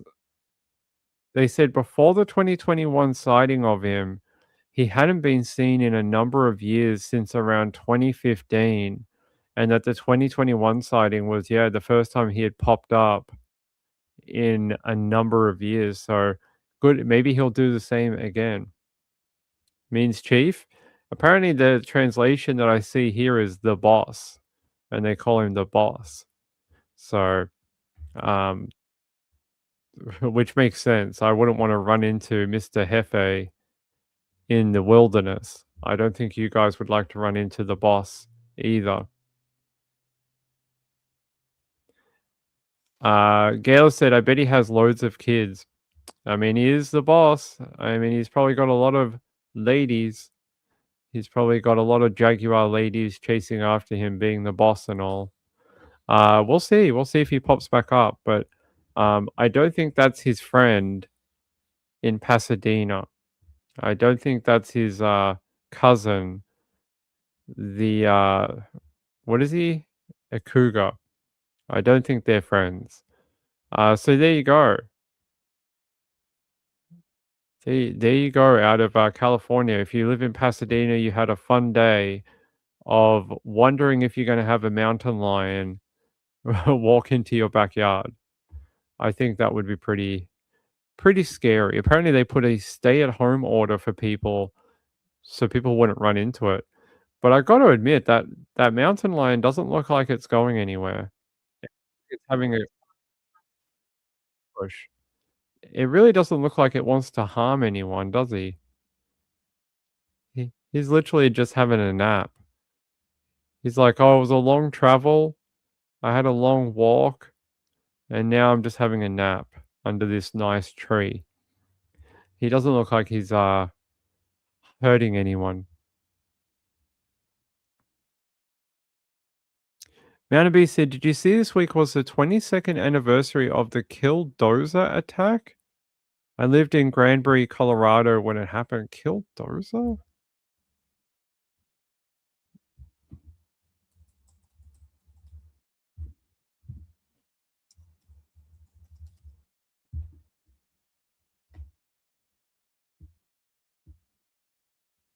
I don't know this story.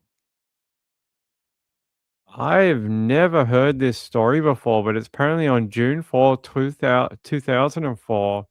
A man named Marvin Hemeyer, a disgruntled muffler shop owner, went on a destructive rampage in Granbury, Colorado, using a modified, heavily armored Komatsu D355A bulldozer.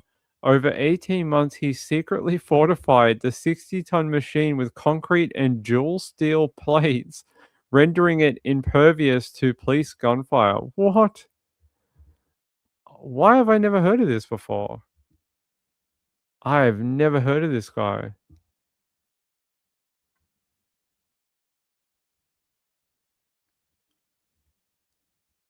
Apparently, this was the tank.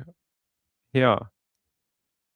This was the fortification that he did to it. Oh my god. That's brilliant. Well done. Did he kill anyone? I hope he didn't kill anyone. So this is him here, Marvin.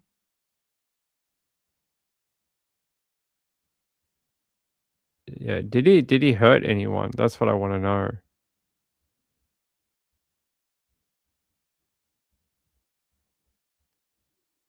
Any injuries? Rampage and death.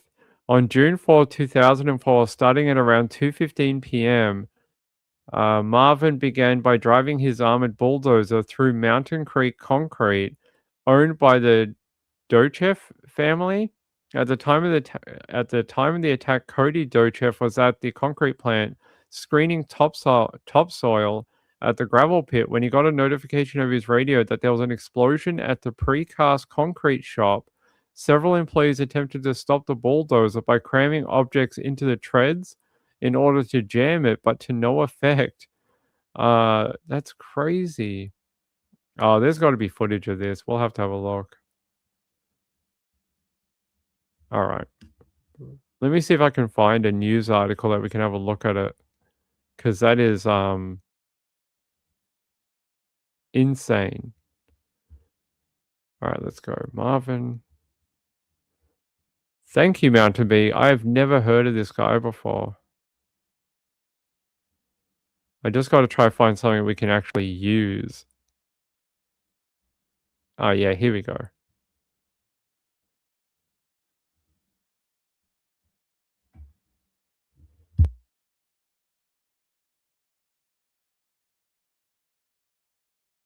I'm guessing that is like his tank. From Colorado's news leader, This is 9 News Saturday morning. Officials in Grand County say the man who was behind the wheel in a bulldozer rampage is dead. Good morning, everyone. Welcome to 9 News Saturday morning. It's June 5th. I'm Cheryl Preheim. And I'm Greg Moss. Thanks for joining us today. The sheriff in Granby says that Marvin Heemeyer was behind the wheel during a 90-minute rampage in that fortified bulldozer. It started just after 3 o'clock on yesterday afternoon in the town of Granby. That's about 50 miles northwest of Denver. This is video from Sky 9. It shows where the armored bulldozer ended up stuck inside a warehouse-type building. In all, between 10 and 15 buildings were damaged or destroyed, including the town hall, the library, and the newspaper building. Fortunately, no one was hurt. 9 News reporter Chris Vanderveen is live in Granby this morning, and he joins us now. Chris, when did the SWAT team finally get inside that dozer? Greg, it took a considerable amount of time. Early this morning at 2 a.m., they finally got in. Keep in mind, Jefferson County Bomb Squad first tried to get this thing open with small explosives at around 9:30. First time didn't work. Second time didn't work. The third time they used small explosives, they actually noticed what they thought was to be a door. They then used an acetylene torch to open up that door, and they finally got in to find Marvin Heemeyer inside. Now, this was a very long night, obviously, that followed a very chaotic day. Things down. A bulldozer, hardly. This thing looked more like a tank. Something is taking place in Granby. He was kept on backing in and out of different companies, houses, you name it. He was hitting them. Wes Tinoff had the misfortune of getting caught right in front of it. It was one of the most high-tech things I've ever seen. I wasn't expecting to see pretty much a tank driving down the streets of Granby. One by one, the buildings came down. The electric co-op building, the town hall. Sky High News, Levers, Mountain Park Concrete, Maple Street Builders, Thompson's Excavating, Gamble's Hardware, and the library inside Town Hall. He was not a happy camper. Town manager Tom Hale says the suspect, Marvin Heemeyer, was upset.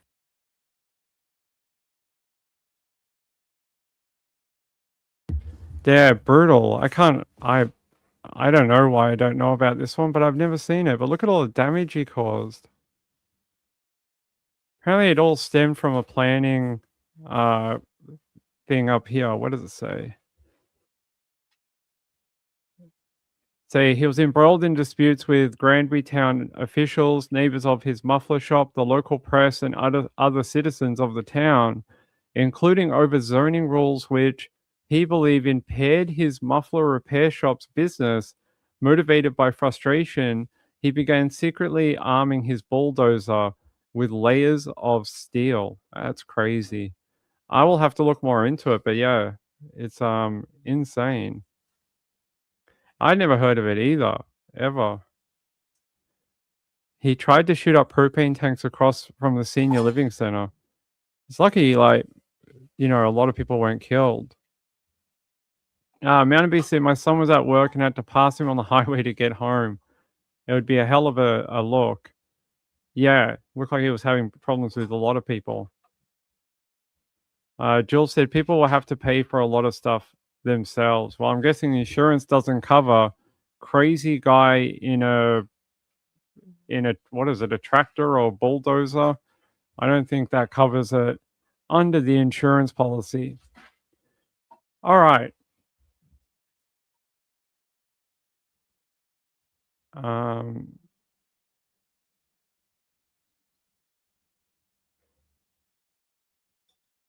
All right, let's get out of here for the night. We've been on for hours and hours and hours, so. All right, I love you all. Have a great, what day is it tomorrow for you guys? Today's Friday night, so Saturday. Have a great Saturday out there.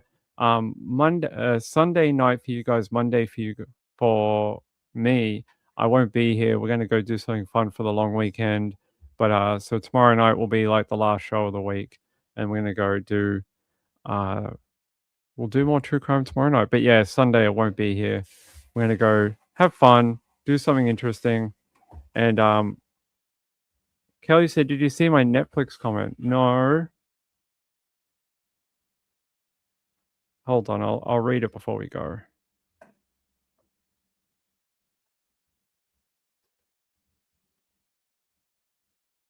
All right, there's a documentary. I will watch the documentary. Yeah, I will watch it. Hey, I love you all very much, and I will be back. I'll be back tomorrow to hang out with you all. And yeah, have fun out there, ladies and gentlemen. Have fun. By the way, thanks to Lisa and Sean for gifting them. I appreciate it. Yeah, have fun. Have fun. Sweema said, I'm going to do laundry tomorrow and relax. That is a good day. That is a good day. Yes, thanks to everyone. See you later. Have fun. Bye. Bye.